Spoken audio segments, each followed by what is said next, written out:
Saya hamba Allah, usia 30 tahun, single mom, punya 2 anak. Pada September 2024, saya ajukan cerai setelah 6 tahun menikah. Karena hobi suami yang suka berjudi online, setahu saya sudah 3 kali ketahuan berjudi sampai harta habis dan mempunyai hutang mencapai 1,4 M yang menggunakan data saya untuk pinjaman online tersebut. Sampai debt collector pun ke kantor saya untuk menagih hutang. Dan suami saya tidak mengajarkan ilmu agama, kasar secara verbal, bahkan pernah download aplikasi kencan ketika baru menikah dulu. Pernah buat di note, pernah diingatkan, tapi malah pergi ke pijat plus. Sampai akhirnya saya berani bercerita ke keluarga dan sudah dinasehati oleh keluarga dari pihak suami dan keluarga saya, tapi tidak ada perubahan juga. Dan setelah diskusi dengan keluarga, lalu istikharah dan tahajud, akhirnya saya memutuskan untuk menggugat cerai beliau. Yang mau saya tanyakan, Ustaz, yang pertama, bagaimana saya tahu keputusan yang saya ambil apakah sudah tepat? Apa ini salah satu takdir Allah yang telah tertulis 50.000 tahun sebelum saya diciptakan? Atau justru keputusan saya telah mengubah takdir jodoh yang Allah tetapkan? Yang kedua, bagaimana agar saya tidak khawatir dengan masa depan anak-anak? Karena setiap melihat anak-anak yang punya orang tua bercerai, saya merasa sedih dan gak menyangka mendapat cobaan seperti ini, Ustaz. Sekian pertanyaan dari saya. Wassalamualaikum warahmatullahi wabarakatuh. Kuat ya Kak, bismillah.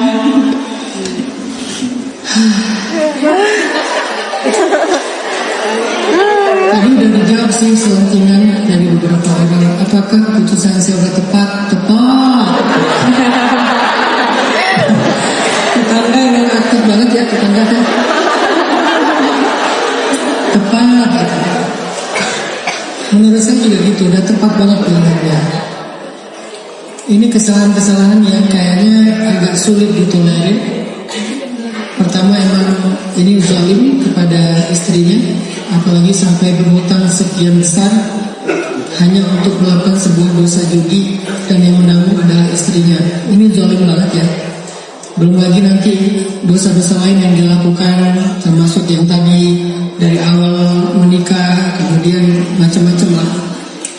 Jadi kadang ya, bercerai itu memang sesuatu yang buruk. Tapi bertahan dengan seseorang yang selalu menzalimi dan menyakiti kita dalam hubungan yang tidak baik, itu jauh lebih buruk. Makanya di dalam Al-Quran, meskipun Allah nggak suka dengan perceraian, tetapi di dalam Al-Quran ada surat cerai, surat At-Talaq. Bukan nyuruh cerai. Kadang cerai itu memang satu-satunya solusi yang tersisa yang paling maslahat untuk semua. Jadi nggak bisa kita dengan idealis perfeksionis bilang pokoknya perceraian itu yang paling dibenci Allah. Bercerai itu berarti memutuskan silaturahim. Lihat dulu kondisinya. Kalau kondisinya udah zalim, darurat, dan membahayakan banyak hal, keselamatan, atau mungkin haknya, ya mungkin nggak ada jalan lain selain bercerai. Makanya muncullah surat At-Talaq di dalam Al-Quran. Lagi pula, jangankan kondisinya kayak gini, para sahabat Nabi yang sama-sama soleh-solehah aja ada juga adegan bercerai. Nanti kalian bisa baca kisahnya Zaid bin Harisah dengan Zainab bintu Jahsy. Kedua-duanya soleh-solehah, dua-duanya ahli surga. Tapi pernikahan mereka bertahan berapa lama? Cuma setahun. Kenapa? Ada yang dosa, ada yang bikin kejahatan? Nggak cocok aja. Karena nggak cocok, makin lama dipertahankan, makin banyak saling menyakiti, ya udahlah. Akhirnya Allah ceraikan mereka, walaupun mereka salah satunya nggak mau cerai, Zaid nggak mau cerai. Akhirnya cerai, setelah cerai Zaid nikah lagi dan punya anak namanya Usama bin Zaid, salah satu tokoh besar dalam Islam, kesatria yang usianya 12 tahun udah memimpin pasukan besar. Nanti Zainab menikah dengan Rasulullah, sehingga menjadi seorang perempuan ahli surga. Padahal Zaid dan Zainab dua-duanya orang yang soleh-solehah. Namanya matching lagi, ZZ. Kita kan dulu kan suka matching-matchingin gitu ya. Nama apa nih, huruf apa nih yang matching nih. Ternyata matching Z dengan Z, dua-duanya soleh dan solehah. Tapi bercerai juga. Jadi perceraian itu bukan tentang hanya Allah murka, Allah nggak suka, Allah benci. Tapi kadang perceraian itu adalah sebuah solusi yang paling maslahat yang bisa diambil. Apalagi dengan kondisi sedarurat cerita tadi. Jadi pilihan dia udah tepat. Kemudian yang kedua, apakah ini takdir? Ya, tidak ada satupun yang terjadi dalam hidup kita yang bukan takdir. Tapi apa maksud takdir ini? Bersabar. Karena kita nggak bisa menyimpulkan takdir hari ini. Kita nggak bisa menyimpulkan takdir dalam waktu yang sedikit, yang pendek. Kita butuh waktu bersabar beberapa lama sampai kita akhirnya mengerti. Lagi pula, nggak apa-apa kalau kita belum bisa menyimpulkan takdir. Biarkan takdir itu yang melihat secara utuh itu adalah Allah. Biarkan puzzle itu yang tahu gambar utuhnya hanyalah Allah.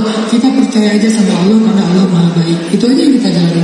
Walaupun tetap sakit, walaupun tetap kecewa, walaupun tetap terluka, walaupun tetap menangis. Tapi nggak usah terburu-buru untuk menyimpulkan apa maksud dari takdir ini. Jalanin aja dulu. Nanti juga akan kebuka sedikit demi sedikit.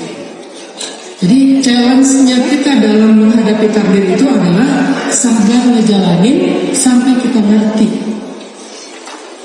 Dan setiap takdir punya usianya sendiri-sendiri. Ada yang butuh 1 bulan untuk ngerti, ada yang butuh 1 tahun untuk ngerti, ada yang butuh 10 tahun untuk ngerti. Setiap takdir itu punya usianya sendiri-sendiri. Takdir jodoh kita punya usia, takdir rezeki kita punya usia, takdir kesehatan kita punya usia, takdir keluarga kita punya usia. Semuanya itu ada jangka waktunya sendiri-sendiri. Likulli syai'in ajal. Segala sesuatu itu ada ajalnya, ada usianya. Maka bersabarlah sampai semuanya menjadi jelas. Semoga keputusan Mbak yang ini untuk kemudian berhenti bercerai itu adalah yang paling maslahat untuk dia dan anak-anaknya. Terus bagaimana dengan anak-anak? Memang salah satu kebutuhan anak-anak, terutama di usia dini 10 tahun pertama, adalah sosok yang utuh, perempuan dan laki-laki dalam hidup mereka, ibu dan ayah. Kalau sosok ayah ini nggak bisa dia dapatkan, walaupun orangnya ada tapi nggak jadi nggak jadi teladan, nggak jadi seseorang yang bisa diikuti, maka semoga dia dapat sosok ayah yang lain. Bisa jadi pamannya, bisa jadi kakeknya. Kan Nabi juga nggak punya ayah, tapi punya paman. Sehingga paman adalah ayah bagi Nabi yang mengajarkan sisi-sisi maskulin, leadership, hal-hal dari keayahan. Begitu juga kalau nggak punya ibu, mudah-mudahan dapat ibu yang lain seperti neneknya, bibinya dalam keluarga mereka. Itulah fungsi silaturahim itu biar kayak gitu. Walaupun itu nggak terlalu populer di masyarakat kita di Indonesia. Di Indonesia itu wali-wali itu baru ngumpul kalau bagi warisan ya. Kalau lagi ada masalah pada hilang gitu. Harusnya kalau lagi ada masalah kayak gini pada ngumpul. Pamannya, ayahnya, kakeknya, siapa lagi, kakaknya gitu. Bahkan sampai wali, gurunya, ustadznya, hakimnya, semuanya pengen support. Jadi nggak harus selalu fungsi dari ayah itu dilakukan oleh ayah. Kadang dengan kondisi-kondisi tertentu dilakukan oleh ayah-ayah dalam peran yang lain, paman ataupun kakek. Kalau nggak ada pun nanti semoga dapat guru yang tepat buat anak ini, yang bisa mengajarkan sisi-sisi kemaskulinan kepada dia, supaya dia tumbuh secara seimbang antara sisi ibu dan sisi ayah.